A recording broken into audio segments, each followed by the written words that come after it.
Hello, friends. Welcome to the world of knowledge. Today, we will learn the names of family members in English and Spanish. Let's begin. Mother, Madre, father, padre, daughter, hija, son, hijo, grandmother,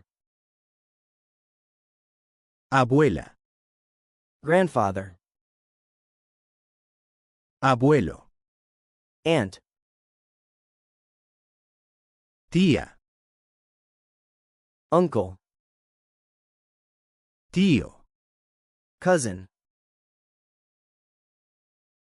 prima, cousin, primo, sister, hermana, brother, hermano, wife, esposa, husband. esposo. Great job, friends. You learned family members in English and Spanish. Keep practicing and you will remember them easily.